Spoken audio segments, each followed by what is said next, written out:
नमस्कार दोस्तों, स्वागत है आप सभी का हमारे YouTube चैनल आलोक ज्ञान गंगा में। मित्रों, हम हाजिर हैं उलझे रिश्तों के धागे का 24वां भाग लेकर के। अगर आपने इस कहानी के पहले भागों को अभी तक आपने नहीं सुना है तो डिस्क्रिप्शन में मैंने उसका लिंक दे दिया है। कहानी को पूरा समझने के लिए इसके पहले के भागों को अवश्य सुनें। तो चलिए मित्रों, देर ना करते हुए कहानी का 24वां भाग शुरू करते हैं। आखिर अनुषा ने उर्वशी की कंपनी ज्वाइन कर ली। मेडिकल चेकअप और रिपोर्ट केवल एक बहाना था। डॉक्टर ने वही रिपोर्ट दिया जैसा उर्वशी चाहती थी। अनुषा फिजिकली फिट है, यह उर्वशी जानती है और यह भी जानती है कि इन दिनों मेंटली थोड़ा सा डिस्टर्ब है। जिस कारण से डिस्टर्ब है कोई बड़ी बात नहीं है, क्योंकि ऐसा अक्सर बहुत लोगों के साथ होता है। अंदर एक जलन की भावना है जिसे कंट्रोल नहीं कर पा रही है।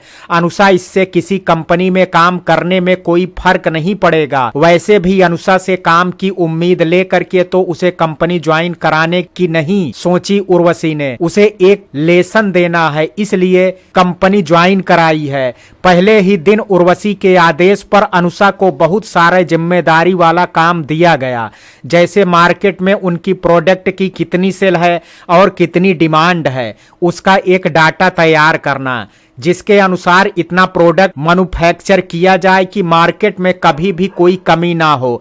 केवल दिल्ली ही नहीं, बाहर के स्टेट में भी सभी स्टोर्स में समय से प्रोडक्ट पहुंचाना और समय से पहुंचा कि नहीं उसकी पूरी रिपोर्ट तैयार करना। कितने सेल्समैन और सेल्स गर्ल्स की जरूरत है, उसके हिसाब से नए लोगों को इंटरव्यू कॉल देना और उनका इंटरव्यू भी अनुषा को ही लेना है, ताकि सही गलत फैसले की जिम्मेदारी भी उसी की हो। हाँ, इस इंटरव्यू में अनुषा का साथ देने के लिए 2 और लोगों को साथ लिया गया है जो अनुषा से सीनियर अफसर हैं। इतनी सारी जिम्मेदारी के साथ काम शुरू करना अनुषा के लिए यह चैलेंज है। अनुषा ने चैलेंज तो स्वीकार कर ली, मगर अंत में कितना प्रॉफिट दिला पाएगी इसका अभी तक उसे कुछ भी पता नहीं है। महीने के आखिरी में अच्छा फल मिले, इसलिए पूरा समय अनुषा लगी रहती है। अब अनुषा को समझ में आने लगा कि अमेरिका के जॉब्स कल्चर और इंडिया के जॉब कल्चर में कितना फर्क है।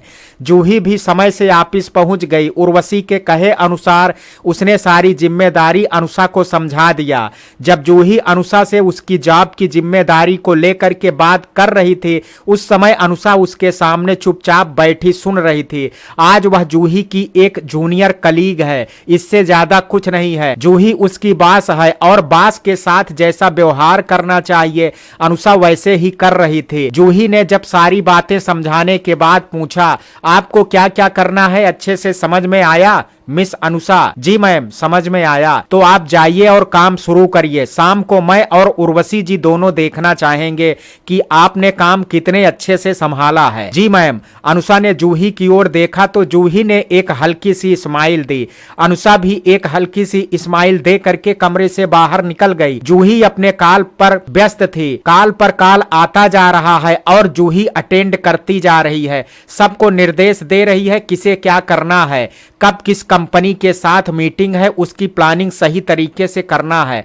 इतने में धीरे से दरवाजा खुला। जूही ने एक नजर उठा करके देखा, उर्वशी है। जूही व्यस्त थी, इसलिए उर्वशी आकर के जूही के सामने थोड़ी देर बैठी रही। जूही ने फोन पर किसी से कहा, अच्छा तो ठीक है, जैसा मैंने कहा वैसा होना चाहिए, बाकी निर्देश मैं बाद में दे दूंगी। अभी फोन रख रही हूँ, एक जरूरी बात करनी है ऑनर से। फोन रख करके जूही ने मुस्कुराते हुए उर्वशी से कहा, गुड मॉर्निंग।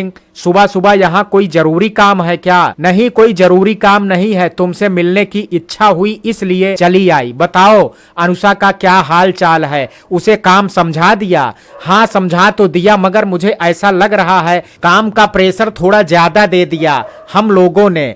कहां तक संभाल पाएगी पता नहीं। मुझे थोड़ा बुरा भी लग रहा है, इतना काम करने की आदत तो नहीं होगी उसे। एकदम दुबली पतली सी है, कभी कभी लगता है एनेमिक है। आजकल की लड़कियों को स्लिम ट्रिम रहने की इतनी धुन सवार हो गई है कि ठीक से खान पान भी नहीं करती। नतीजा यह होता है कि एनेमिया हो जाती है, कभी विटामिन की कमी हो जाती है तो कभी कैल्शियम की कमी हो जाती है। जूही की बात सुनकर के उर्वशी ने कहा, एक और बात, अगर इंसान मन में जलन की भावना रखे तो उसमें भी बहुत सी समस्याएं जन्म लेती हैं। रात को ठीक से नींद नहीं होती है और तबीयत बिगड़ जाती है। तुम्हारा कहना भी काफी हद तक ठीक है उर्वशी। लड़कियों को फिजिकल वर्क करने की बिल्कुल भी आदत नहीं है, इसलिए जरा सा फिजिकल वर्क करना पड़े तो थोड़ी देर में थक जाती हैं।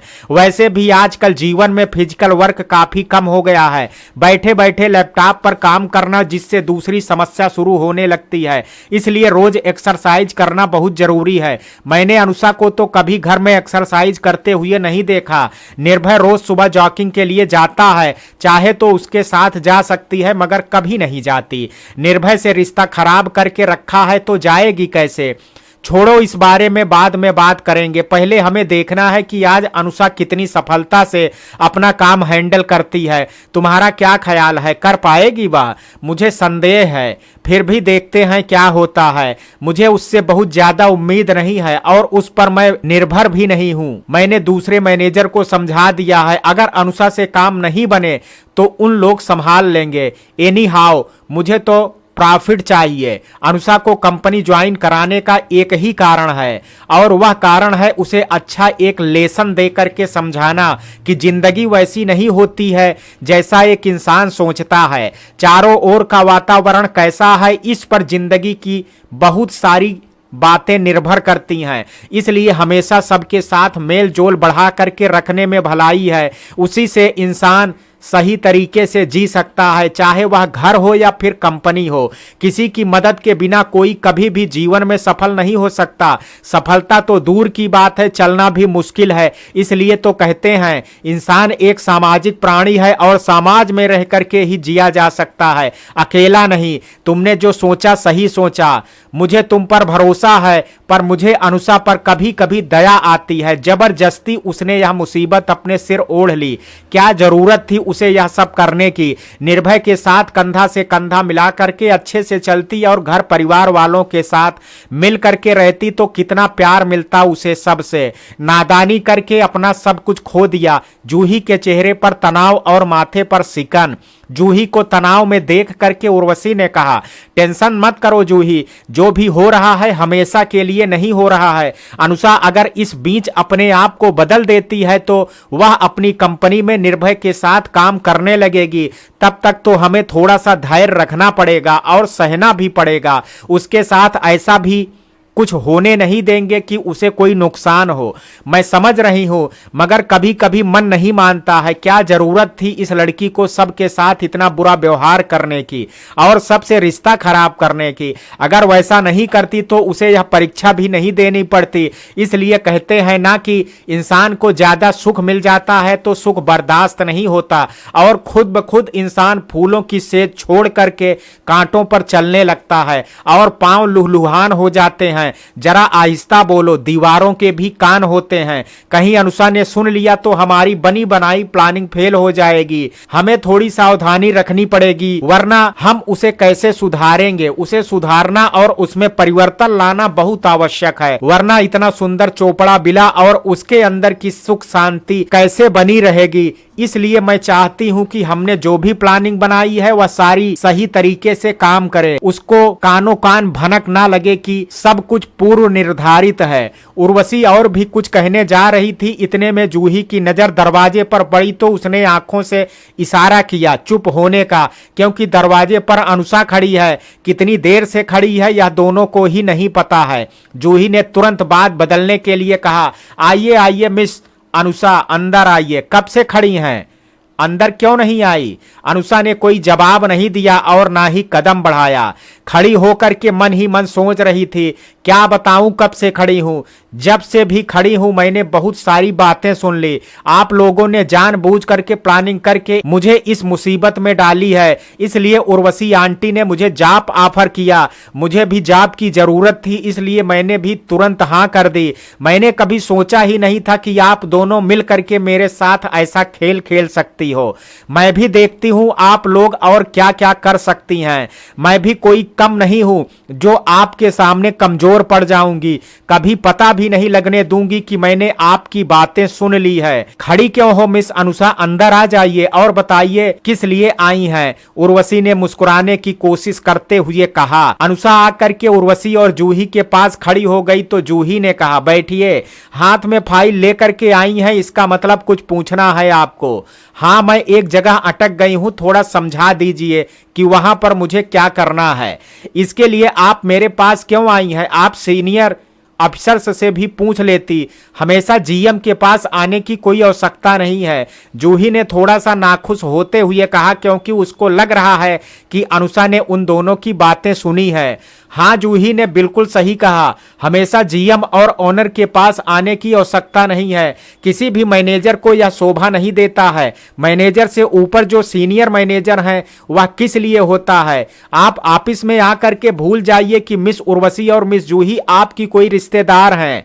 आप यहां पर तब तक नहीं आ सकती हैं जब तक आपको बुलाया ना जाए। ऑफिस के कायदे कानून मान करके चलना पड़ेगा। आप अपनी मनमानी नहीं कर सकती यहां पर। उर्वशी भी नाखुश थी, इसलिए थोड़ी कड़वी और रूखी आवाज में कहा, क्योंकि उसे भी शक है कि अनुषा ने काफी बातें सुन ली है जो वह नहीं चाहती थी, वही हुआ। उर्वशी की बात सुनकर के अनुषा ने कहा, कुछ नहीं, चुपचाप सोच रही थी। आप दोनों की जो भी प्लानिंग है काफी कुछ मुझे पता चल गया।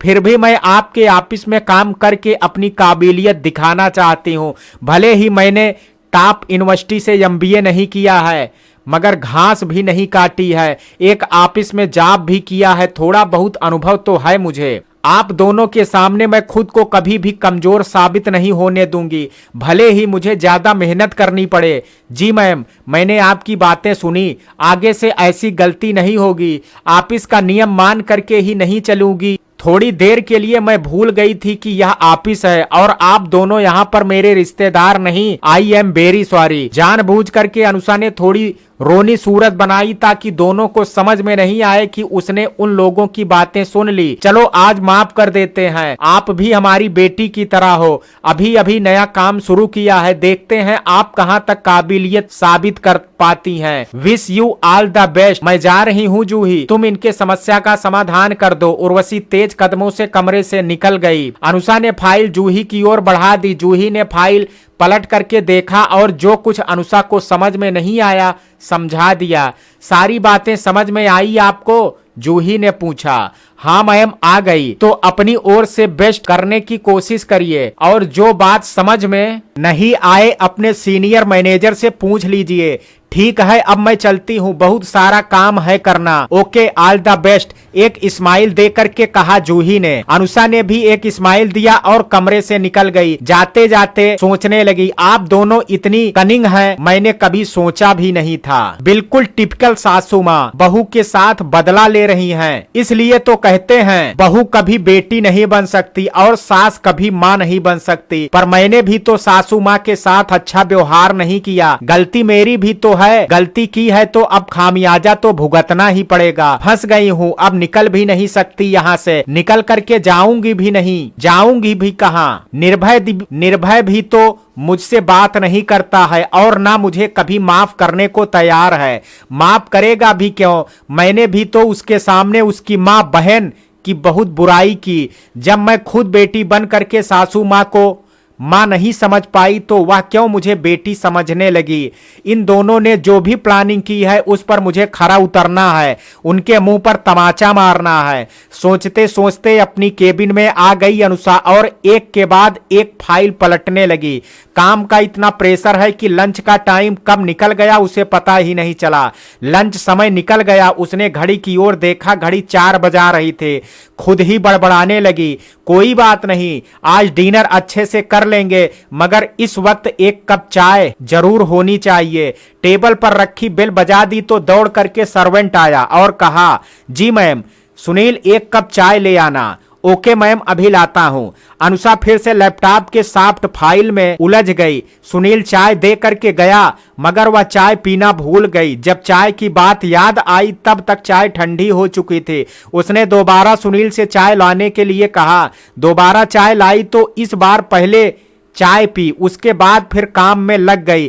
चाय पीने के बाद शरीर में ऊर्जा का संचार हुआ तो पूरी तरह काम में अपनी ऊर्जा लगा दी। घड़ी की ओर भी उसका ध्यान नहीं गया, ना ही लैपटॉप में समय देखा।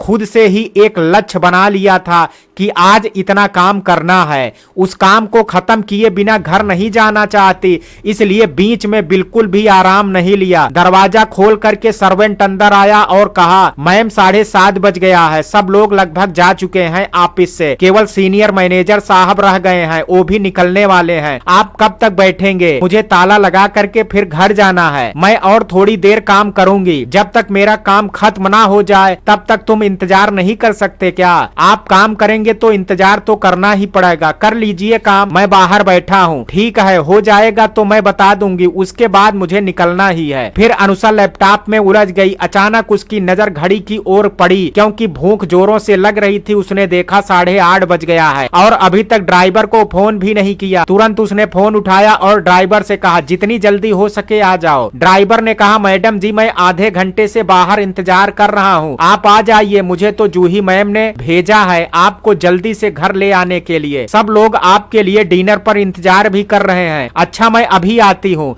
अपना ब्रीफकेस समेट करके जल्दी से अनुषा बाहर निकल पड़ी। भूख इतनी जोर की लगी, थोड़ी सी कमजोरी सी महसूस हो रही है। सुबह भी उसने ज्यादा कुछ खाया नहीं था। जल्दी में दिन भर 2 कप चाय के अलावा और कुछ भी नहीं लिया। जैसे ही ड्राइवर ने गाड़ी स्टार्ट कर दी तो उसकी आंखें बोझिल होने लगी। कार की सीट से सिर टिका करके आंखें बंद की तो नींद आ गई। चोपड़ा बिला के सामने आकर के ड्राइवर ने जैसे ही ब्रेक मारी तो एक झटका लगा और उसकी आंखें खुली। कार से निकल करके गेट के पास आई तो दरबान ने गेट खोल दिया।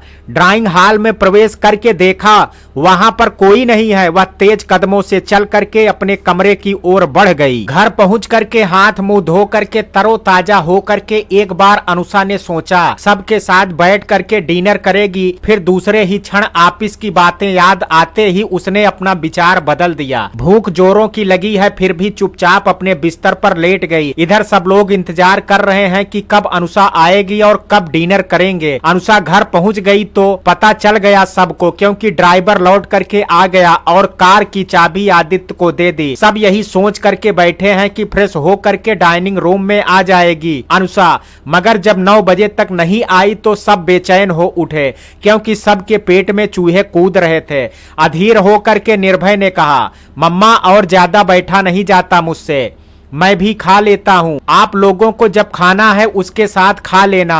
आपने मुझसे रिक्वेस्ट की इसलिए मैं इतनी देर तक बैठा रहा, मगर और नहीं बैठा जाता मुझसे, मुझे भी थकान हो रही है, खा करके थोड़ी देर आराम से बैठना चाहता हूँ।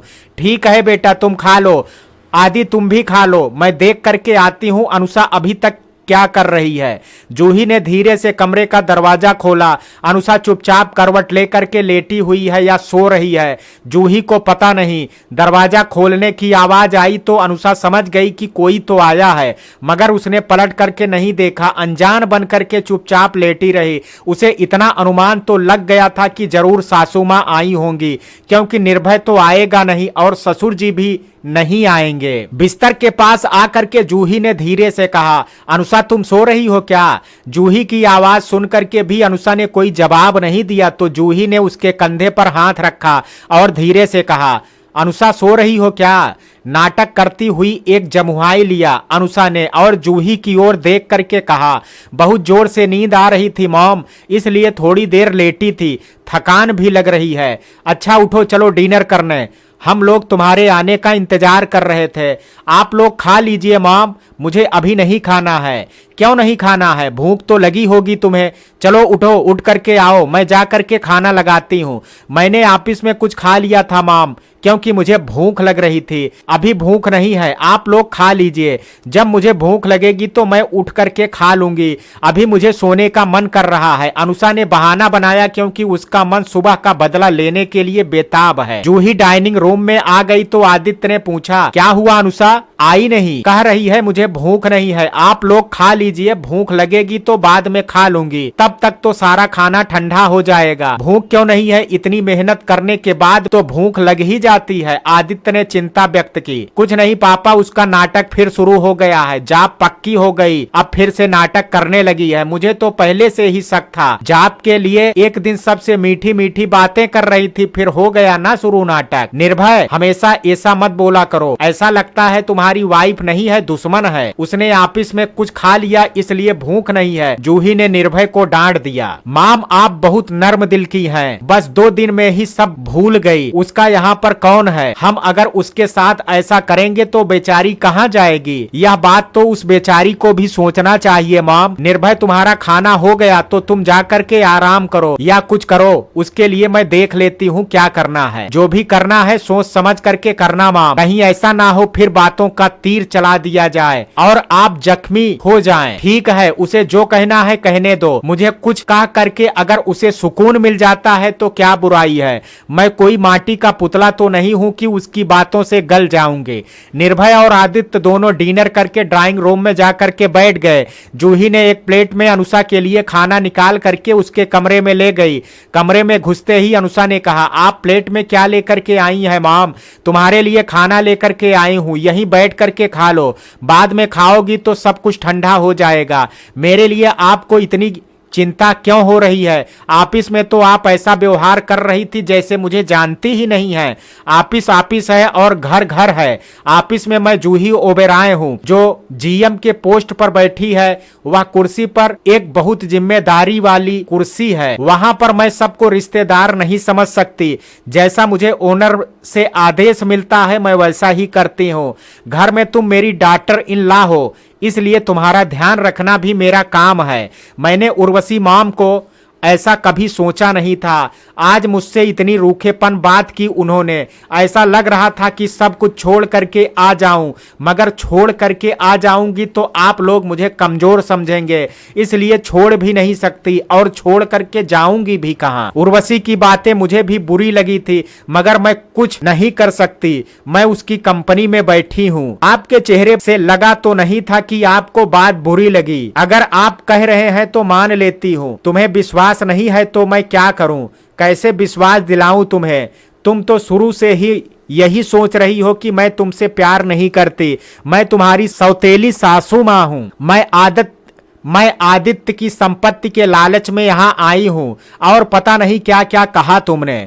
जब तुम ऐसा सोचती हो तो तुम्हारे सोच को मैं कैसे बदलूं? निर्भय ने भी तो तुम्हें बहुत समझाया मगर उसका दिल भी दुखाया तुमने। मैं तो सचमुच तुम्हें अपनी बेटी समझती हूं मगर तुम मुझे मां समझने को तैयार ही नहीं हो। एक बात बताइए, आज तक कोई सासू मां कभी मां बनी है या फिर कोई बहू बेटी बन पाई है? नहीं बन पाई है तो तुम बन करके दिखा दो। सास बहू के रिश्ते की परिभाषा बदल दो।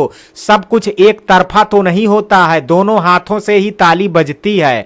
हाँ मुझे पता है, एक हाथ मेरा है, एक तुम बढ़ाओ तो देखना कितनी जोर से ताली बजेगी। मगर तुम तो खुद को बदलने के लिए तैयार ही नहीं हो। उस दिन सुबह सुबह सबके साथ नाश्ता करके सबको इतनी खुशी दी मगर आज फिर तुमने सबको दिल दुखा दिया। इस तरह मनोदशा में इतना उतार चढ़ाव आएगा तो किसी रिश्ते को कैसे बांध करके रख पाओगी? आज ऑफिस में बात ही कुछ ऐसी हो गई कि मेरा मूड बिल्कुल बिगड़ गया। उर्वशी की बातों को दिल से क्यों लगाती हो? वह ओनर है, अपने स्टाफ से कभी कभी रूखेपन बात करती है। इसका अर्थ तो यह नहीं है कि उसकी बातों को दिल से लगा लेंगे। उसे तुम वहां पर अपना रिश्तेदार क्यों समझ रही हो? इतनी बड़ी कंपनी चलाती है तो उसे स्ट्रिक्ट रहना पड़ता है। इसे तो तुम्हें प्रैक्टिकली लेना चाहिए, इमोशनली नहीं। केवल वही बात नहीं है और कुछ बात हुई है जिससे मेरा दिल खट्टा हो गया। और क्या बात हुई है? अगर ऐसी कोई बात हुई है तो तुम मुझसे शेयर कर सकती हो। किसी स्टाफ ने अगर बुरा व्यवहार किया तो मैं उसे समझा दूंगी। मेरी बात वो लोग अमान्य नहीं करेंगे। दूसरों की बात का क्यों बुरा मानूं? बात अगर अपनों की हो तो उसे सहजता से लेने में थोड़ी परेशानी होती है।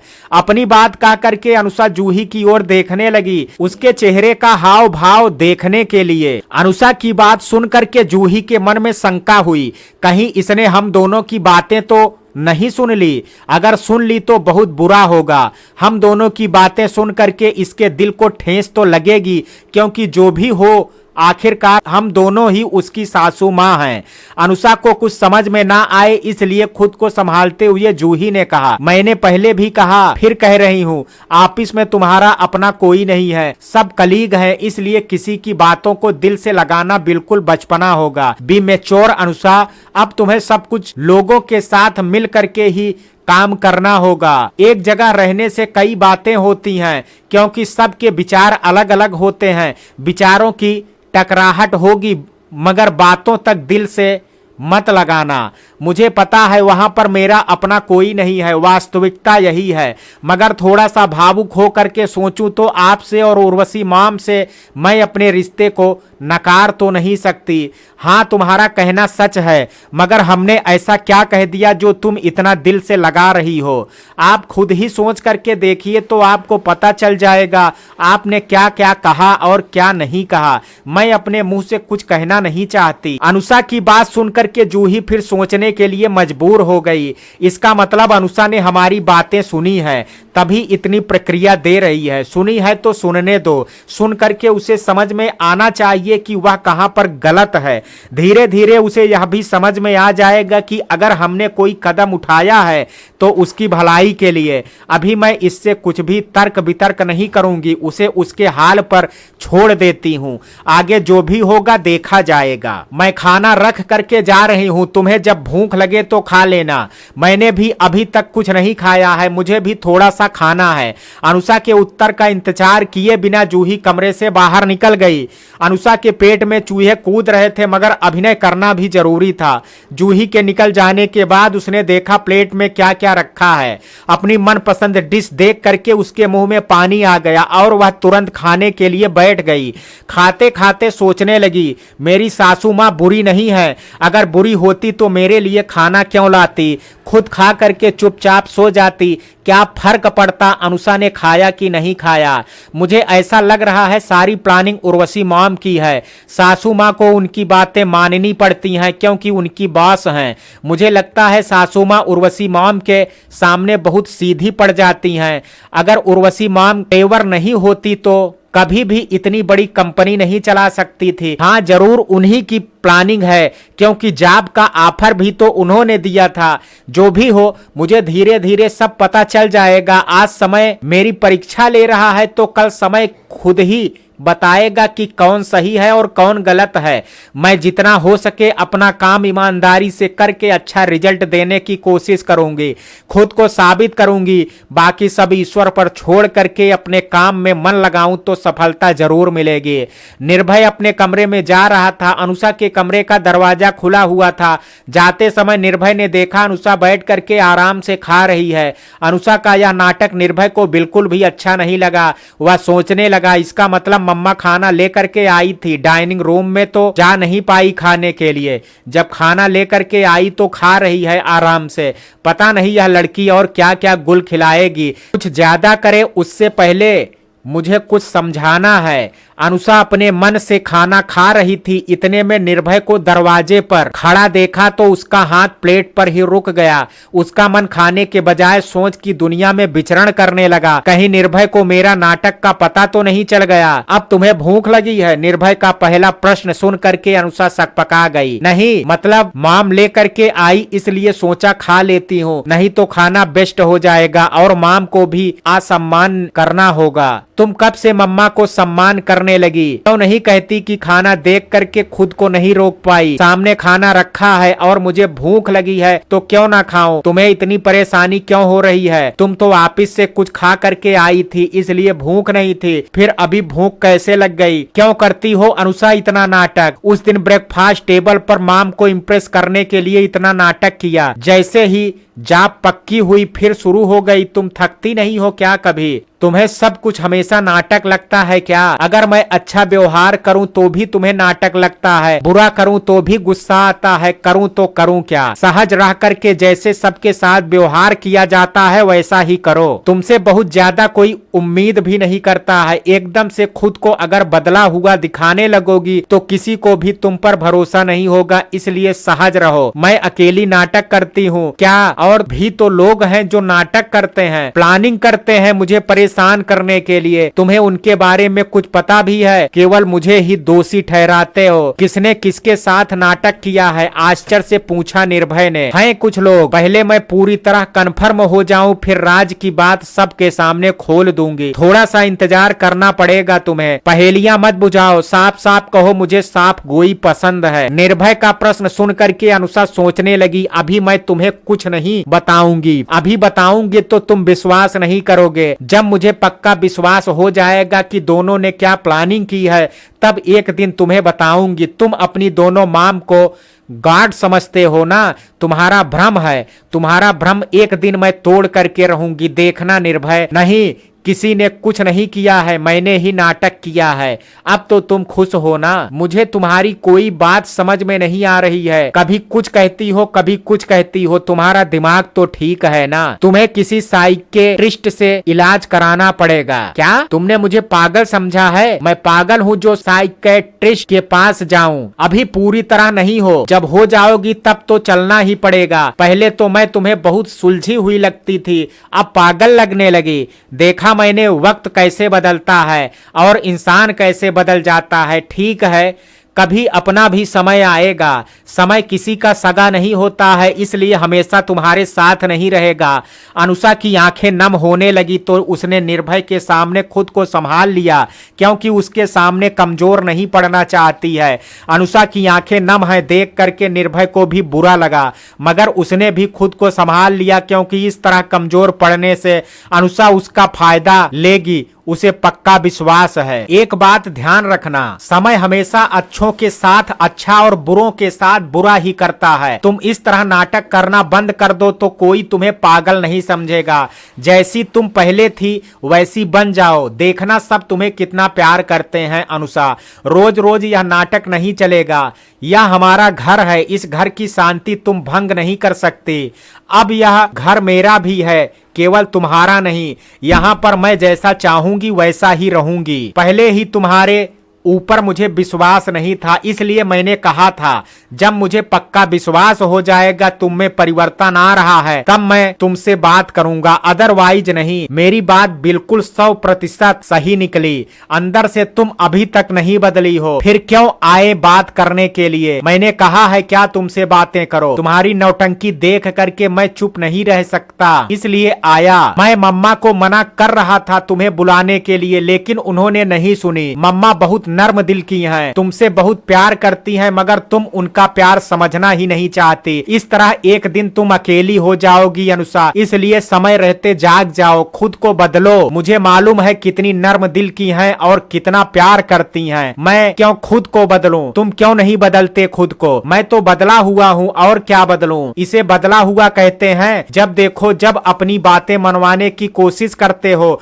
मैं कुछ कहती हूँ तो मेरी बात क्यों नहीं सुनते हो? क्या मैं मान लूं कि मेरी मम्मा सौतेली माँ है, लेखा सौतेली बहन है, दोनों संपत्ति के लालच में हमारे घर में आई हैं? तुम तो यही कहती हो मैं इनसे अलग हो जाऊं और तुम्हारे साथ अलग घर में रहूं, तोड़ दूं इस सुखी घर परिवार को और स्वार्थी बन जाऊं। मगर यह पूरा सच नहीं है, तो भी आधा सच तो है। वह आधा सच क्या है अनुषा? क्लियर करो।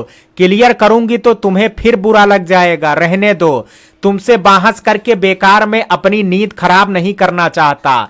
यह बातें कभी खत्म नहीं होंगी जब तक तुम खुद को नहीं बदलोगी। निगेटिव सोचना जब बंद नहीं करोगी तब तक यह तकरार सारी उम्र चलती रहेगी। मत करो ना, मैंने तुमसे कहा है क्या कि अपनी नींद खराब करो। अनुषा, बेशर्मी की भी हद होती है, तुम इस तरह से मुझसे बात नहीं कर सकती। समझती हो तुम अपने आप को? घर के सब लोग तुम्हारे नौकर हैं जो तुम्हारे लिए खाना लेकर के आएंगे, तुम्हारी सेवा करेंगे। तुम कितने लोगों की सेवा करती हो? निर्भय बहुत जोर से चिल्ला पड़ा तो उसकी आवाज ड्राइंग रूम में बैठे जूही और आदित्य के कानों में भी पड़ी। आदित्य ने नाराज होकर के कहा, निर्भय क्या कर रहे हो? देखो तो जूही, इस लड़के को पता नहीं क्या हो गया, अनुषा को बिल्कुल दुश्मन समझने लगा है। कितना समझाया मगर समझने को तैयार नहीं है। अब रात को घर में यह सब अच्छा लगता है क्या?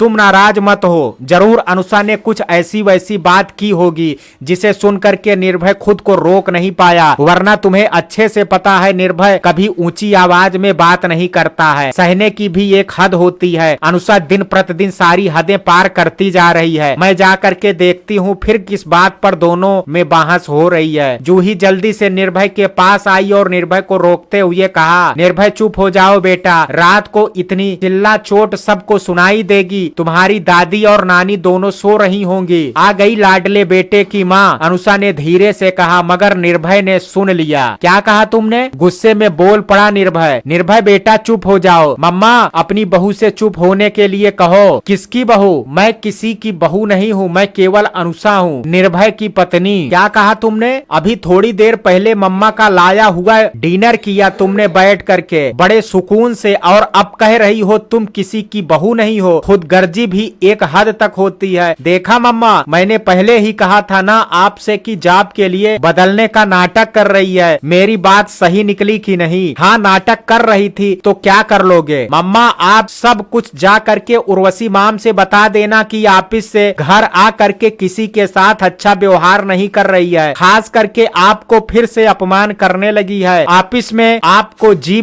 मैम करती है और घर में आ करके अपमान करती है। फिर उर्वशी माम जो भी फैसला लेंगी उनके ऊपर छोड़ दो। निर्भय की बात सुन करके अनुषा डर गई। खुद को पोलाइट करते हुए कहा, नहीं माम आप ऐसा मत करना, निर्भय की बात मत सुनना, आगे से ऐसी गलती नहीं होगी। आज मुझे माफ कर दीजिए। पता नहीं मुझे आज क्या हो गया, खुद को ही समझ में नहीं आ रहा है। अनुषा की बातों से जूही को लगने लगा कि अनुषा ने जरूर मेरी और उर्वशी की बात सुन ली है। कभी इसका दिमाग काम नहीं कर रहा है। वह इस वक्त बहुत कंफ्यूज्ड है, इसलिए कभी अच्छा व्यवहार कर रही है और फिर कभी उग्र रूप धारण कर लेती है। मुझे कल जा करके उर्वशी से इस बारे में बात करनी पड़ेगी। निर्भय तुम सोने जाओ, मुझे क्या करना है मुझ पर छोड़ दो। अनुषा तुम भी जाओ और बातें मत बढ़ाओ, तुम्हारे पापा भी बहुत परेशान हैं। दिन भर काम करते हैं, रात को कम से कम शांति से नींद आनी चाहिए। उनकी अब उम्र हो रही है, तुम्हें भी सुबह उठ करके फिर भागम भाग करना पड़ेगा, इसलिए अच्छे से नींद पूरी करो। निर्भय ने अपनी मम्मा की आज्ञा का पालन किया, हालांकि वह कभी उनको असम्मान नहीं करता है। जूही केवल उसकी माँ नहीं गुरु भी है। सबसे बड़ी बात है एक मोटिवेशनल स्पीकर के रूप में निर्भय उनकी बहुत इज्जत करता है। वह धीरे धीरे अपने कमरे की ओर चला गया। निर्भय के जाने के बाद अनुषा ने जूही से रिक्वेस्ट करते हुए कहा,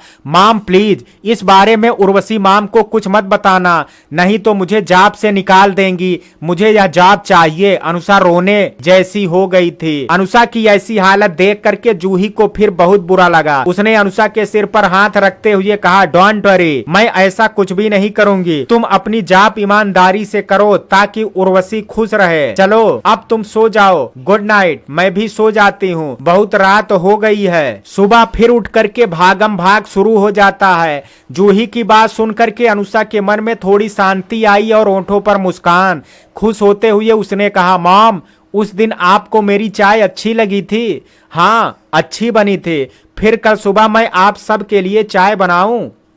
तुम्हारी इच्छा है तो बना लेना, सब लोग खुश हो जाएंगे। मुस्कुराते हुए जूही ने कहा तो अनुषा के होंठों पर मुस्कान खिल उठी। जूही अपने बेडरूम की ओर बढ़ गई तो अनुषा भी एक चैन की सांस लेकर के सोने की कोशिश करने लगी। अनुषा के व्यवहार के कारण दिन प्रतिदिन निर्भय और अनुषा के बीच की दूरी बढ़ने लगी।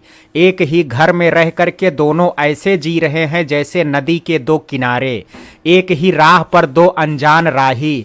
कभी निर्भय को देख करके पहली नजर में अनुषा को प्यार हो गया था। उसने पहले अपने प्यार का इजहार भी किया था। निर्भय भारत लौट करके आया तो बहुत रोई थी अनुषा और निर्भय से कहा था अमेरिका में रुकने के लिए। निर्भय बहुत कर्तव्य परायण है, इस बात से अनुषा अनभिज्ञ नहीं है, बल्कि सब कुछ जान करके उसे बहुत अच्छा लगा था कि निर्भय अपने कर्तव्य के प्रति बहुत सजग है। उसे विश्वास हो गया था कि निर्भय उसके प्रति भी बहुत ईमानदार रहेगा। अनुषा का सोचना गलत भी नहीं है, निर्भय अनुषा के प्रति ईमानदार है, मगर अनुषा ने निर्भय के मन की बातों को कभी समझा ही नहीं। उसके सबसे नाजुक जगह पर चोट करती है और लहूलुहान कर देती है। उसकी बातों से निर्भय के दिल पर कितनी चोट लगती है इसका उसे अंदाजा नहीं है और ना ही कभी महसूस करने की कोशिश करती है। यह कैसा प्यार है? प्यार है भी कि नहीं पता नहीं, केवल एक शारीरिक आकर्षण तो नहीं है जो इस उम्र में भी हुआ करता है, परंतु प्यार भी तो इसी उम्र में लोग करते हैं और फिर शादी भी करते हैं। जो भी हो, अनुषा अहंकार में चूर एक गलत रास्ते पर चल पड़ी है। इस रास्ते का मंजिल कहाँ है उसे खुद पता नहीं। निर्भय का जीवन एक ऐसे उलझन में उलझ चुका है कि चाह करके भी निकल नहीं सकता है। एक तरफ अपना परिवार और कंपनी की जिम्मेदारी है, दूसरी ओर अनुषा की तीखी तीखी बातों के बाण हैं। बेचारे की उम्र ही कितनी है। बचपन में माँ के बिना बहुत उदासी में गुजरा। जूही के आने के बाद जीवन में खुशी का उजियारा फैला, मगर बहुत जल्द ही अमावस की काली रजनी ने अंधेरा फैला दिया। शादी करके भी एक योगी सा जीवन बिता रहा है। एक ही घर में दोनों अलग अलग कमरे में रात गुजारते हैं। आदित्य और जूही के मन को यही बात कचोटती है कि वे दोनों तो इस उम्र में भी साथ रहते हैं, मगर निर्भय भरी जवानी में अलग अपने कमरे में पता नहीं किस हाल में रहता होगा। अपनी ओर से दोनों निर्भय को खुश रखने की कोशिश तो करते हैं, मगर कहां तक खुश कर पाते हैं उन्हें भी नहीं पता है। निर्भय भी यही चाहती है, उर्वशी भी यही चाहती है कि दोनों एक साथ रहें और खुश रहें। इसलिए उसने अनुषा को एक पाठ पढ़ाने के लिए उर्वशी के साथ मिलकर के योजना बनाई है। अब वक्त ही बताएगा कि योजना कहां तक सफल होती है। अनुषा पूरी ईमानदारी से अपना काम करने में जुटी है ताकि साबित कर सके कि वह भी किसी से कम नहीं है। उसके काम से जूही खुश हो जाएगी तो शायद निर्भय भी खुश हो जाए। यह भी उसकी एक सोच है। केवल ऑफिस के काम में सफल होने से ही निर्भय खुश होगा, यह सोचना गलत है। घर में भी उसकी एक जिम्मेदारी है। जो भी हो, अनुषा लगी रहती है ताकि महीने के आखिरी में कंपनी को लाभ दिला सके। काम का इतना दबाव है कि कब सुबह होती है, कब शाम होती है, कब रात होती है, कुछ भी ध्यान नहीं रहता अनुषा को। आजकल तो सबके साथ बैठ करके खाने और बात करने की भी उसे फुर्सत नहीं है। सुबह जल्दी ब्रेकफास्ट लेकर के निकल जाती है और रात को सब लोग जब खा चुके होते हैं तब घर आती है। उसके बाद डिनर करती है, डिनर करके ही फिर अपने कमरे में चली जाती है। बिस्तर पर जाते ही आंखें बोझिल होने लगती हैं और लुढ़क जाती है। देखते देखते एक महीना बीत गया। मासिक समीक्षा में लाभ का प्रतिशत देख करके उस उर्वशी खुश हुई, मगर यह देख करके दुखी भी है कि अनुषा ऑफिस के काम के अलावा अपने परिवार के प्रति जो जिम्मेदारी है वह भूलती जा रही है। जिस घर की खुशी के लिए उर्वशी ने योजना बनाई है, वही घर आज अनुषा को एक झलक देखने के लिए तरस रहा है। अनुषा की दिनचर्या के बारे में बीच बीच में जूही से उर्वशी को पता चलता रहता है। उर्वशी सुन करके बिल्कुल भी खुश नहीं है, मगर प्रतीक्षा में है कि कभी तो वह सुबह आएगी।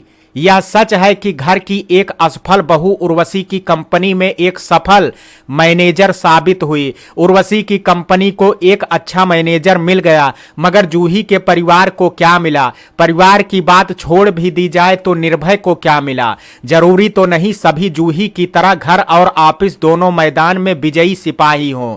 निर्भय करता है व्यक्ति विशेष पर। निर्भय का परिवार यह भी नहीं चाहता कि अनुषा हमेशा परिवार की सेवा में लगी रहे, मगर इतना तो चाहता है कि परिवार के साथ उसका एक जुड़ाव हो, परिवार को थोड़ा सा समय दे, सबसे अच्छा संबंध बना करके रखे। अनुषा एक मैदान में जहां सफल है तो एक मैदान में बिल्कुल हारी हुई सिपाही है।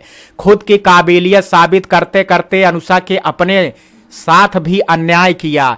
ठीक से अपनी देखभाल नहीं की, समय से खाया नहीं, समय से नींद पूरी नहीं की। नतीजा यह हुआ कि वह पहले से ज्यादा और दुबली पतली और कमजोर हो गई। एक दिन जूही के पास आई और कोई काम समझने के लिए। तब जूही की नजर पड़ी उस पर। घर में तो उससे कई दिनों से मुलाकात हुई ही नहीं। अनुषा को देख करके जूही क्षण भर के लिए कांप उठी।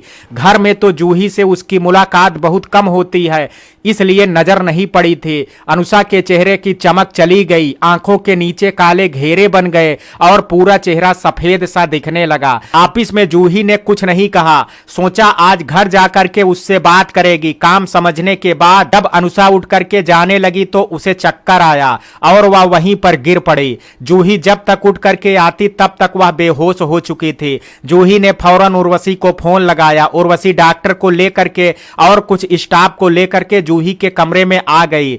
उर्वशी और जूही अनुषा को लेकर के तुरंत हॉस्पिटल की ओर रवाना हो गए। एम्बुलेंस में बैठे बैठे जूही ने आदित्य और निर्भय को भी फोन कर दिया। चेकअप के बाद डॉक्टर ने बताया खून की बहुत कमी है, इसलिए जल्दी से खून चढ़ाना पड़ेगा। चेकअप के बाद पता चला उसका ओ निगेटिव ब्लड ग्रुप है। घर में किसी का भी ब्लड ग्रुप ओ निगेटिव नहीं है, मगर जूही ने बताया उसका ब्लड ग्रुप ओ निगेटिव है। जूही अनुषा को ब्लड दे रही है और उर्वशी अभी तक वहीं पर बैठी हुई है।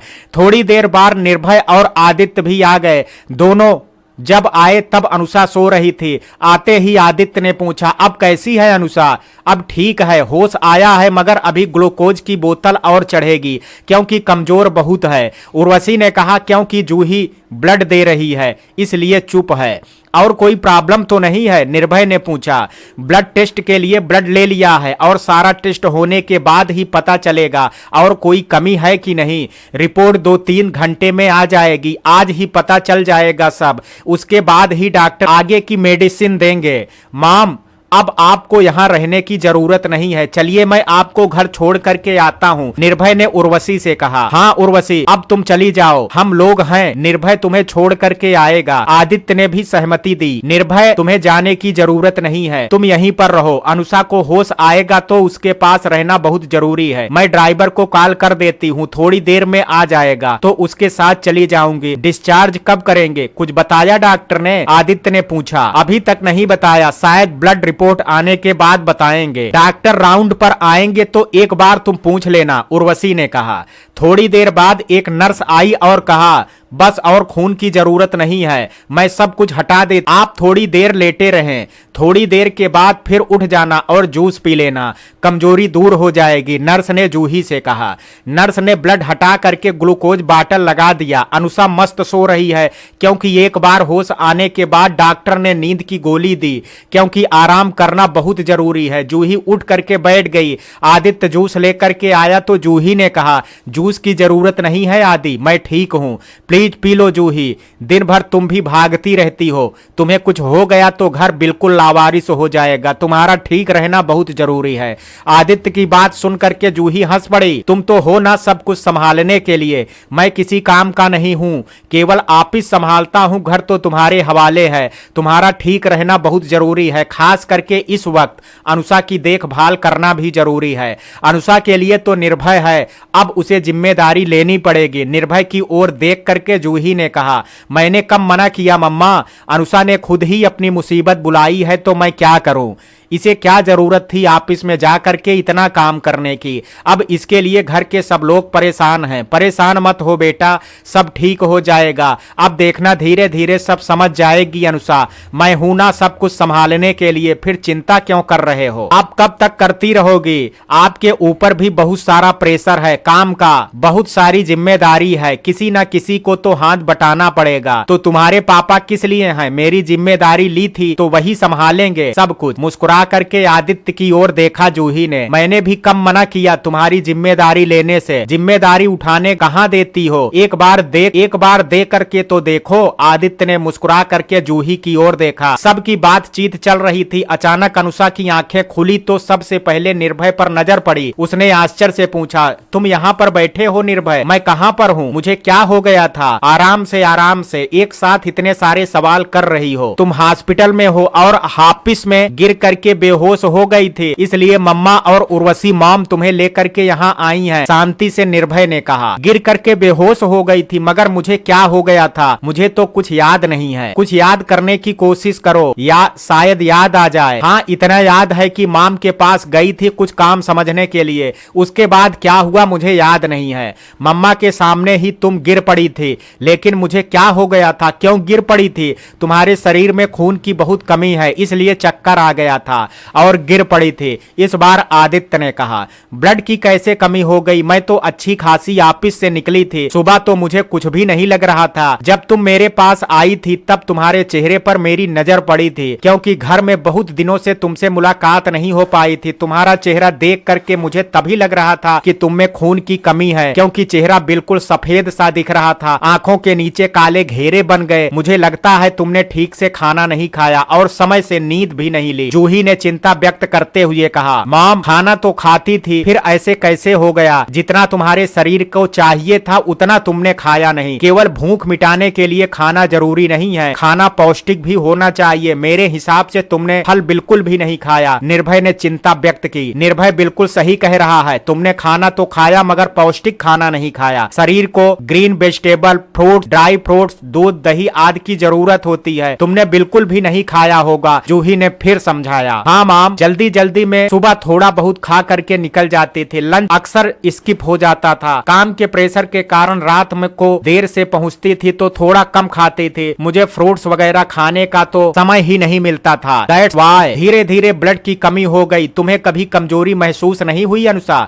निर्भय ने पूछा। कमजोरी महसूस होती थी, मुझे लगता था कि भूख लगी है और नींद आ रही है, इसलिए कमजोरी महसूस हो रही है, इसलिए मैंने ज्यादा ध्यान नहीं दिया। मुझे क्या पता था कि शरीर में ब्लड की कमी है। You are not uneducated. एक एजुकेटेड इंसान को पता लगाना चाहिए कि शरीर में क्या चल रहा है, कभी कभी अपना चेकअप भी कराना चाहिए। और तुम्हें तो सबको अपनी काबिलियत साबित करने की धुन सवार है और खुद के साथ यह नाइंसाफी कर बैठे। निर्भय ऐसा क्यों बोल रहे हो? बेचारी अभी बीमार है, थोड़ा सा ठीक हो जाने दो। अभी तक तो पता भी नहीं चला कि किस किस चीज की कमी है। ब्लड रिपोर्ट आने दो, फिर सही दवाइयां लेने से सब ठीक हो जाएगा। इसे कुछ दिन आराम करने की जरूरत है, इसलिए घर में कुछ दिन आराम करेगी। पहले डॉक्टर कब डिस्चार्ज करते हैं यह देखते हैं। जूही ने निर्भय को टोका। अभी तो मुझे ठीक लग रहा है माम, आराम करूंगी तो मुझे जो टारगेट मिला है उसे पूरा कैसे करूंगी? तुम मेडिकल लीव ले लेना, उसके बाद जा करके टारगेट पूरा करना। इससे तो गलत इंप्रेशन पड़ेगा माम, मैं नहीं चाहती कि मेरे काम करने की क्षमता पर कोई गलत इंप्रेशन पड़े। किस पर गलत इंप्रेशन पड़ेगा? उर्वशी और मैं दोनों ही तुम्हारे बॉस हैं, हम दोनों को मालूम है तुम्हारी कंडीशन क्या है। जूही ने अनुषा को समझाने की कोशिश की। जूही की बात सुनकर के अनुषा मन ही मन सोचने लगी, मेरी जो भी कंडीशन है इसके लिए जिम्मेदार आप और उर्वशी आंटी हैं। मैं जॉब जरूर करना चाहती थी, मगर आप लोगों ने मुझे झुकाने के लिए काम का इतना प्रेशर दिया कि अपना ख्याल नहीं रख पाई। अब आप ऐसी मीठी मीठी बातें कर रही हो जैसे आपको कुछ पता ही नहीं है, आपने कुछ किया ही नहीं। मुझे ऑफिस जाने से भी इसलिए रोक रही हो ताकि मैं असफल हो जाऊं, परंतु मैं ऐसा होने नहीं दूंगी। जरा सा ठीक हो जाऊं तो फिर ऑफिस जाने लगूंगी। जूही की बात सुनकर के निर्भय बोल पड़ा। देखा माम, मैंने कहा था ना, खुद को काबिलियत साबित करने की धुन सवार है अनुषा पर। अनुषा तुम्हें कोई भी नाकाबिल नहीं समझता है, सबको मालूम है तुम शिक्षित और काबिल लड़की हो, फिर यह जुल्म क्यों कर रही हो? अभी तुम्हें कहीं नहीं जाना है, कुछ दिन घर में आराम करना है। जब पूरी तरह ठीक हो जाओगी तो जो चाहे कर लेना, मगर इस वक्त आराम की सख्त जरूरत है, निर्भय ने बड़े प्यार से कहा। निर्भय की बात सुनकर के अनुषा फिर सोच की दुनिया में उलझ गई। तुम्हें भी अच्छे से जान गई निर्भय, तुम भी नहीं चाहते हो कि मैं अपनी काबिलियत साबित करके सिर ऊंचा करके जीऊं। तुम और तुम्हारी माम एक ही थैली के चट्टे बट्टे हो, दोनों ही मुझे झुका करके घर में कैद करके रखना चाहते हो, मगर मैं तुम्हारे जॉब जाल में फंसने वाली नहीं हूँ। अभी मुझे तुम सबकी जरूरत है, इसलिए कोई कड़वी बात नहीं करूंगी। अपने मन की किसी को समझ में आए ऐसी बात भी नहीं करूंगी। पहले ठीक हो जाती हूँ, उसके बाद क्या करना है मैं खुद ही डिसाइड करूंगी। खुद को साबित करके जीएम जूही ओबराय और ओनर उर्वशी कपूर को मुंहतोड़ जवाब देना है। अमेरिका में पली बढ़ी हूँ, कोई बेवकूफ नहीं हूँ। पापा ने पूरी आजादी दी और मुझे इतना इंडिपेंडेंट बनाया कि अकेली भी चल सकती हूँ। अभी तो मुझे मिठास घोल करके सबसे बातें करनी है ताकि ठीक होने तक सब मेरा ध्यान रखें। सबकी बातचीत चल ही रही थी कि एक नर्स के साथ डॉक्टर राउंड पर आए। डॉक्टर ने अनुषा की आंखें और ब्लड प्रेशर देखा। इसके बाद रिपोर्ट देख करके बताया अब पेशेंट में खून की कमी नहीं है, मगर खान पान का ध्यान रखना पड़ेगा जिससे कि खून बढ़े। आप लोग एजुकेटेड लोग हैं, आप लोगों को पता है कि क्या खाने से खून बढ़ता है। वैसे आजकल गूगल देवता में सब कुछ मिल जाता है, हंस करके डॉक्टर ने कहा। आदित्य ने डॉक्टर से पूछा, डॉक्टर साहब शरीर में और कोई कमी है क्या? हाँ, रिपोर्ट बताती है कि विटामिन बी कॉम्प्लेक्स की बहुत कमी है। उसके लिए मैं कैप्सूल लिख करके देता हूँ, रोज एक खाना है 3 महीने तक, साथ में विटामिन बी कॉम्प्लेक्स युक्त भोजन भी लेना है। जूही ने धीरे से पूछा, डॉक्टर साहब डिस्चार्ज कब करोगे? अभी मैं डिस्चार्ज कर रहा हूँ क्योंकि पेशेंट की हालत पहले से अच्छा है। मैं मेडिसिन लिख करके दे रहा हूँ, समय से लेना और 15 दिन के बाद एक बार चेकअप के लिए मेरे पास आना पड़ेगा। डॉक्टर की बात सुन करके अनुषा खुश हो गई। खुश हो करके कहा, थैंक यू डॉक्टर साहब, आपने मुझे आज डिस्चार्ज कर दिया। वैसे मुझे अब ठीक लग रहा है। आप एक एजुकेटेड लड़की हैं, आपने इतनी लापरवाही कैसे की? वैसे आजकल की लड़कियों पर स्लिम ट्रिम होने की धुन सवार है, इसलिए खान पान की ओर ध्यान ही नहीं देती। कम से कम खाना विटामिन युक्त खाना ना खाना, समय से नहीं खाना, फास्ट फूड खाना जैसी कई बुरी आदतें शुमार है। मैं सही कह रहा हूँ ना? अनुषा की ओर देख करके डॉक्टर ने मुस्कुरा करके कहा, आपने बिल्कुल सही कहा डॉक्टर साहब, बहुत लापरवाही की इसने। निर्भय ने कहा, आप इनके हस्बैंड हैं क्या? Yes doctor. फिर इन्हें देख करके आपको कभी लगा नहीं कि उनके खून में उनके शरीर में खून की कमी हो रही है? अब इनको डांटिए और डांट करके खिलाइए, कोई लापरवाही नहीं चलेगी। बाकी डरने वाली कोई बात नहीं है। नर्स डिस्चार्ज लेटर बना देना, इनको आज डिस्चार्ज कर देना, कह करके डॉक्टर निकल पड़ा। डॉक्टर के जाने के बाद निर्भय सोचने लगा, अब मैं डॉक्टर से कैसे बताऊं कि मेरी वाइफ मेरी बात बिल्कुल नहीं सुनती, बहुत मनमानी करती है। मेरी वाइफ मुझे हस्बैंड नहीं अपना दुश्मन समझती है। पर्सनल बातें किसी से कहने से अपना ही सिर झुकता है। डॉक्टर के जाने के बाद अनुषा खुशी से उठ करके बैठ गई। निर्भय की ओर देख करके कहा, अब मुझे जल्दी से घर जाना है, हॉस्पिटल में बिल्कुल भी अच्छा नहीं लगता, मुझे कुछ हुआ ही नहीं है। वह उठ करके खड़ी होने लगी तो निर्भय ने सहारा दिया, कहा ना मुझे कुछ नहीं हुआ, फिर भी तुम परेशान हो रहे हो। कुछ हुआ नहीं इसका मतलब फिर तुमने गिरने का नाटक किया। निर्भय का मन कसैला हो गया क्योंकि अभी अभी डॉक्टर ने अनुषा को लेकर के बातें सुनाई। तुम जो भी समझो, मगर मुझे अभी घर जाना है, घर ले चलो। घर तो घर ही होता है। बिल्कुल सही कहा अनुषा बेटा, घर घर ही होता है। जूही ने अनुषा की ओर देख करके कहा, थैंक यू माम, अगर आप नहीं होती तो पता नहीं मेरा क्या होता। ईश्वर ने मुझे आपके पास भेज दिया था और मैं वहीं पर गिर पड़ी। आंखें खुलते ही आप लोगों को अपने पास देखा तो समझ में आया कि परिवार के लोग साथ होते हैं तो कैसा महसूस होता है। सचमुच परिवार से बढ़ करके इस दुनिया में कीमती और कोई भी चीज नहीं है। सॉरी माम, मुझे माफ कर देना, मैंने आपके साथ बहुत बुरा व्यवहार किया। निर्भय मुझे माफ कर देना, तुम्हारे साथ भी मैंने बहुत मिसबिहेव किया। रोनी सूरत बना करके अनुषा ने कहा। अनुषा के पास आकर के कंधे पर हाथ रखते हुए जूही ने कहा, सुबह का भूला अगर शाम को लौट करके आए तो उसे भूला नहीं कहते हैं बेटा। तुमने महसूस किया कि परिवार की अहमियत क्या है, यही बहुत बड़ी बात है। निर्भय अब इसे सहारा दे करके गाड़ी तक ले जाओ। जूही की बात सुन करके अनुषा फिर सोचने लगी, सबके सामने ऐसा व्यवहार कर रही है जैसे कितनी अच्छी और कितनी सती सावित्री है। कितनी सती सावित्री है सबको मालूम है। दोनों को अपने बस में रखने के लिए ऐसी बातें कर रही है जैसे बातों से शहद टपक रही हो। दोनों इसलिए तो इनके आगे पीछे नाते रहते हैं। उनको क्या मालूम है कि ऑफिस में क्या क्या चल रहा है। इतना काम का बोझ थोप दिया मुझ पर, उसी के कारण मैं तो बीमार हो गई। ऐसा दिखा रही है जैसे हॉस्पिटल ले आकर के बहुत बड़ा एहसान कर दिया। मुझे बीमार किया तो सेवा भी करनी पड़ेगी। घर जाकर के मैं कुछ भी नहीं करूंगी, अपने कमरे से हिलूंगी भी नहीं। दोनों से बहुत सेवा लेने वाली हूँ, जैसे के साथ तैसा। इधर निर्भय भी अपनी सोच की दुनिया में खो गया। ऐसा लग रहा है अनुषा में बदलाव आ रहा है। थोड़ी सी तबीयत खराब हो करके भी अगर इसमें बदलाव आया तो मुझसे ज्यादा खुश कोई नहीं होगा। उसे समझ में आ रहा है कि बुरे वक्त में मम्मा ही काम आई, इसलिए तो हमसे माफी मांग रही है। चलो देर आए दुरुस्त आए, आए तो सही। निर्भय के होंठों पर एक पतली मुस्कान की रेखा खींच गई। उसने अनुषा का हाथ पकड़ा तो इस बार अनुषा ने कोई बहाना नहीं बनाया। इस समय उसे निर्भय की बहुत जरूरत है, इसलिए कस करके हाथ पकड़ लिया और हाथ पकड़ करके गाड़ी की ओर चल पड़ी। अनुषा ने जैसा सोचा घर में आकर के भी वही किया। अपने कमरे में लेटे लेटे या बैठे बैठे निर्भय और जूही दोनों की सेवाएं लेने लगी। कमरे में बैठ करके चाय पीना, नाश्ता करना, लंच करना, डिनर करना। कभी निर्भय प्लेट में सजा करके सब कुछ ले करके आता तो कभी जूही। सुबह तो निर्भय चाय और नाश्ता दे करके ऑफिस चला जाता है। जूही ने 2 दिन की छुट्टी ली अनुषा के लिए, इसलिए लंच जूही ला करके देती है। रात का डिनर फिर निर्भय अनुषा के साथ उसके ही कमरे में उसके साथ करने लगा, मेंटल सपोर्ट देने के लिए, ताकि वह जल्दी से स्वस्थ हो जाए। निर्भय की दिनचर्या देख करके अनुषा बहुत खुश होती है और सोचती है निर्भय में परिवर्तन आ रहा है। आजकल मेरा बहुत ध्यान रखने लगा है, इसका मतलब उसकी नाराजगी दूर हो गई है। आज मैं कहूंगी कि तुम मेरे साथ ही मेरे कमरे में सो जाओ, मैं तो अब पहले से काफी ठीक हूँ। अनुषा की मानसिकता ही ऐसी है कि इससे ज्यादा अच्छा कुछ सोच ही नहीं पाती। कोई इंसान अगर अच्छा है तो उसकी अच्छाई का नाजायज फायदा नहीं लेना चाहिए। शायद यह शिक्षा अनुषा को नहीं मिली, तभी तो आजकल निर्भय और जूही की अच्छाई का जरूरत से ज्यादा फायदा ले रही है और मन में इसके लिए कोई पछतावा भी नहीं है। अनुषा और निर्भय ने मिल करके डिनर किया। निर्भय थोड़ी देर उसके पास बैठ करके दवाइयां कौन कौन सी लेनी है समझा रहा था। अनुषा बिल्कुल चुपचाप निर्भय को देखे जा रही थी और सोचे जा रही थी, अब मैं इतनी बीमार भी नहीं हूं, फिर भी थोड़ा सा नाटक तो करना ही पड़ेगा तुम्हारी सेवा लेने के लिए।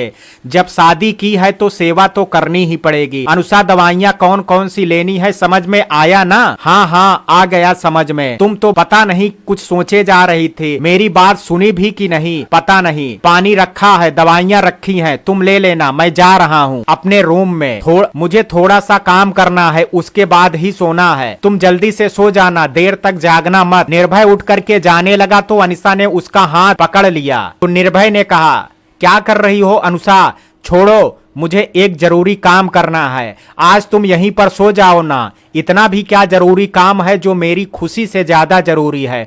तुम्हें पता है मैं खुश रहूंगी तो ज्यादा जल्दी ठीक हो जाऊंगी। मैं खुश रहूंगी तो जल्दी ठीक हो जाऊंगी। रात को मुझे बहुत अकेलापन लगता है। अभी तुम्हें खाना है और सोना है, तभी तुम्हारी तबीयत ज्यादा जल्दी ठीक होगी, और कुछ भी नहीं। बात समझ में आई? छोड़ो मेरा हाथ, मुझे अपने कमरे में जाने दो। सचमुच अनुषा, बहुत जरूरी काम है जो मुझे आज ही करना है। प्लीज निर्भय मेरी बात मान जाओ, मुझे अकेला अच्छा नहीं लगता है। कितने दिन हो गए तुमसे अलग रहते हुए। तुम्हें कभी मेरी याद नहीं आती क्या? कैसे हस्बैंड हो तुम जो अपनी वाइफ को खुशी भी नहीं दे सकते। इतने दिनों से तुम्हें खुशी देने की कोशिश ही तो कर रहा हूँ, तुम्हारी सेवा कर रहा हूँ, फिर भी तुम इस तरह की बातें करती हो। समझ में नहीं आता है तुम क्यों हमेशा नासमझी वाली बातें करती हो। मैं मानती हूँ तुम मुझे चाय ला करके देते हो, ब्रेकफास्ट ला करके देते हो, मेरे साथ डिनर करते हो, मुझे मेडिसिन देते हो, फ्रूट्स काट करके देते हो, मेरी बहुत सेवा करते हो,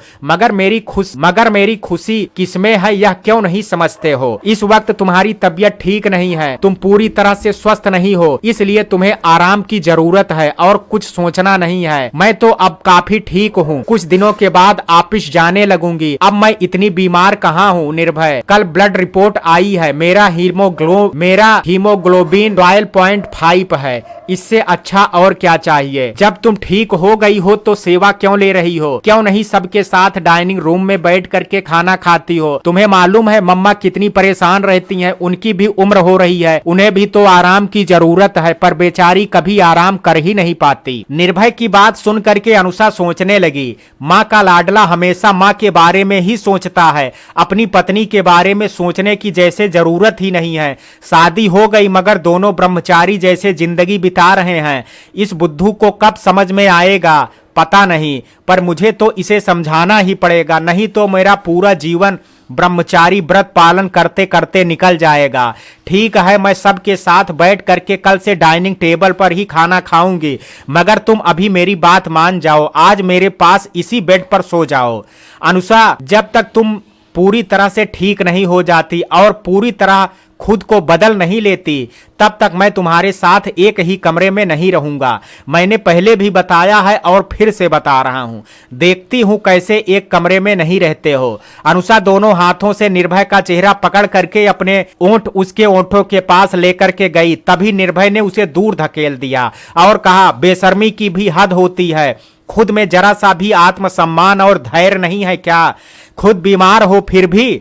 निर्भय रुक गया। तुम मेरे हस्बैंड हो, तुमसे शर्म कैसे? शर्म तो नारी का गहना है, गहने के बिना कोई भी नारी जैसी लगती है, शर्म के बिना भी वैसी ही लगती है। जब देखो तब भाषण देते हो, मुझे स्वीकार करके मेरे नारीत्व का अपमान करते हो। कैसे पुरुष हो तुम? तुम्हारे मन में कभी कोई इच्छा नहीं जागती क्या? मुझे अपनी इंद्रियों पर कंट्रोल है, फिर तो तुम्हें सन्यासी बन जाना चाहिए। क्यों शादी की मुझसे? तुम शायद मेरी बात भूल गई, मगर मैंने जो कसम खाई है नहीं भूल सकता।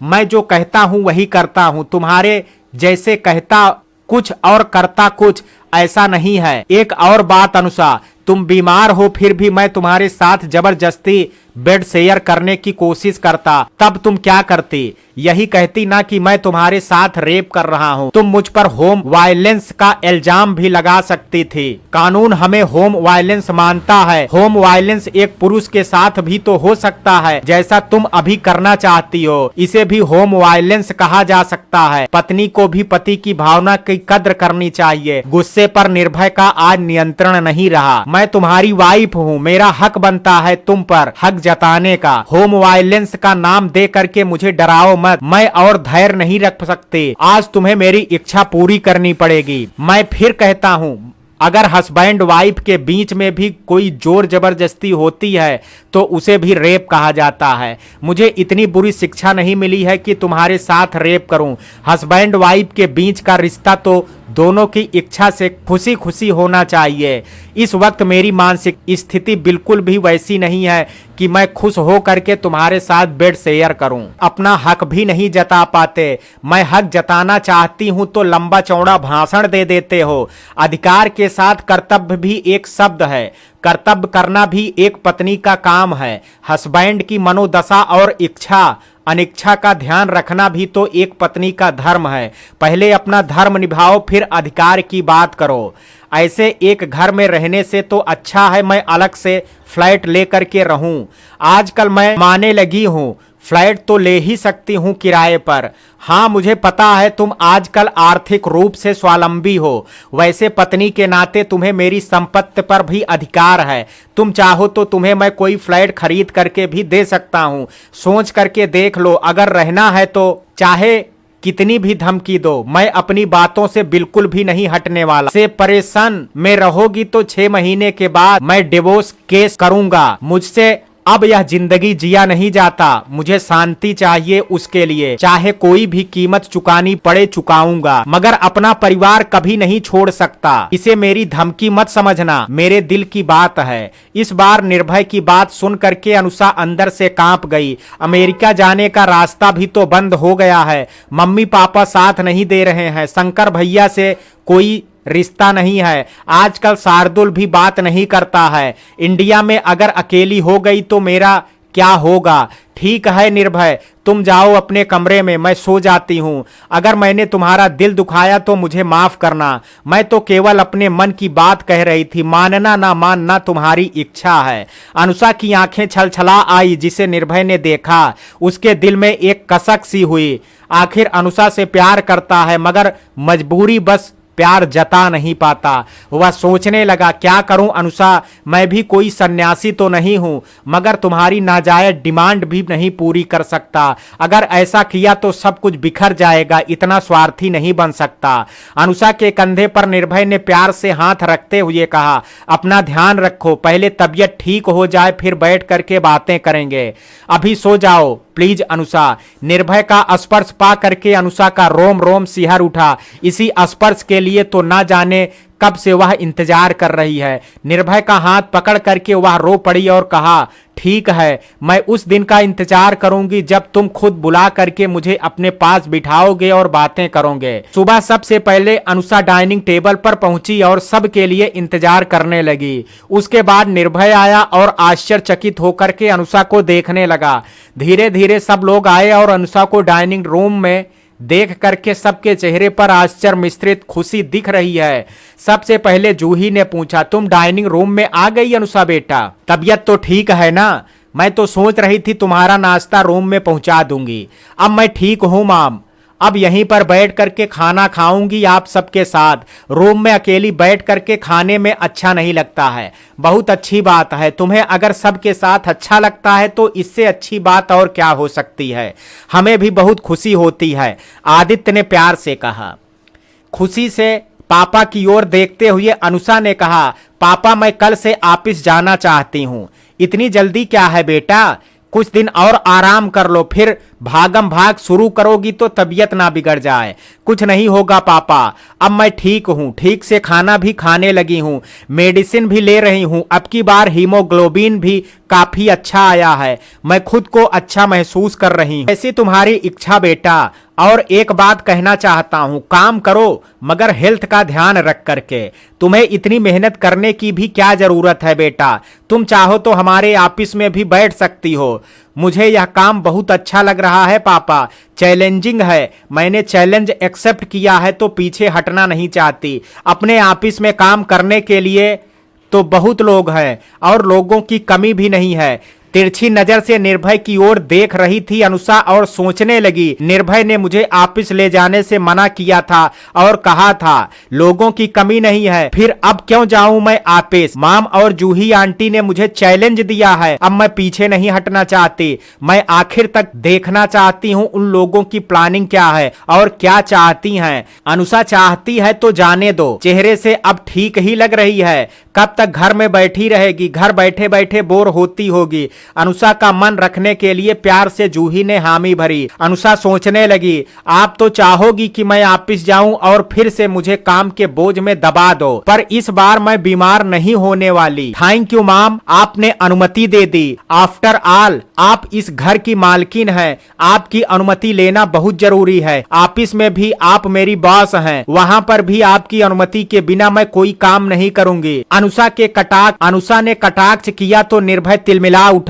यह सब बातें करने की क्या जरूरत है अनुषा, तबीयत ठीक होते ही फिर तुम इस तरह की बातें करने लगी। सब भूल गई कितने दिनों से मम्मा ने तुम्हारी कितनी सेवा की। अनुषा की बात सुनकर के आदित्य को भी थोड़ा सा बुरा लग गया मगर चुप रहा। मैं तो मॉम की तारीफ कर रही हूँ, इस घर में उनकी क्या अहमियत है वही बता रही हूँ। हाँ, मेरे बोलने का तरीका शायद थोड़ा सा अलग है, थोड़ा सा नहीं पूरा अलग है। तुमने बिल्कुल कटाक्ष किया है।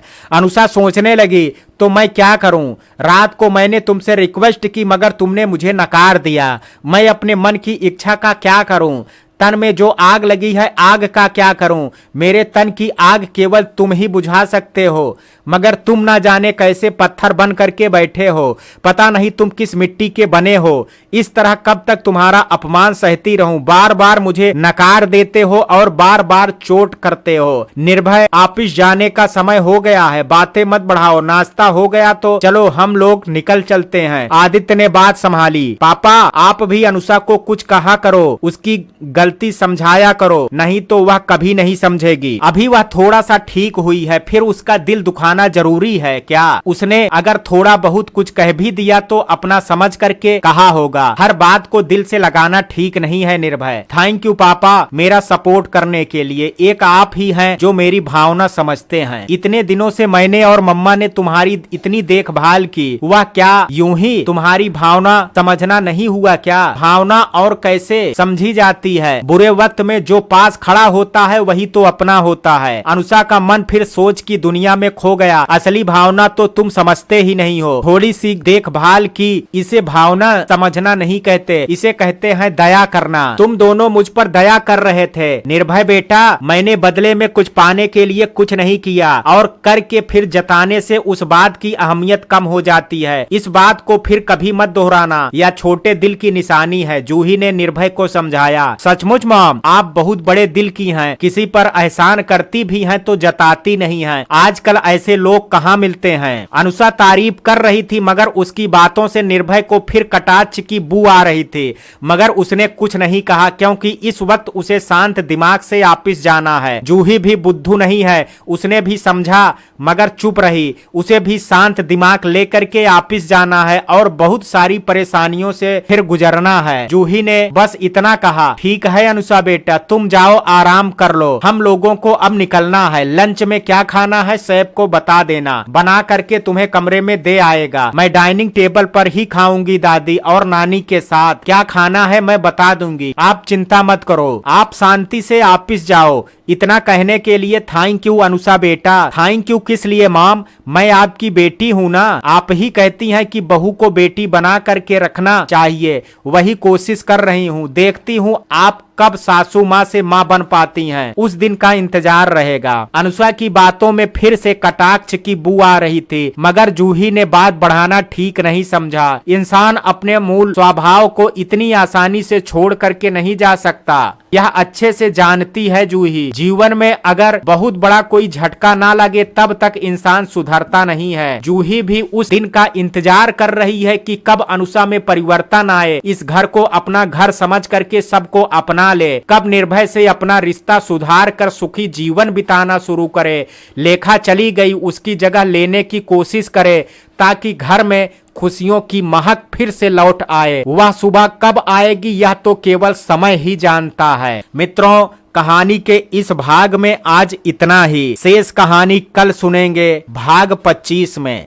कहानी का ये भाग आपको कैसा लगा, आप अपनी राय मुझे कमेंट बॉक्स में जरूर दीजिएगा। वीडियो पसंद आया हो तो वीडियो को लाइक शेयर, अगर चैनल पर पहली बार विजिट कर रहे हैं तो कृपया चैनल को सब्सक्राइब करना ना भूलें। कल मिलते हैं कहानी के शेष भाग के साथ, तब तक के लिए जय हिंद जय भारत।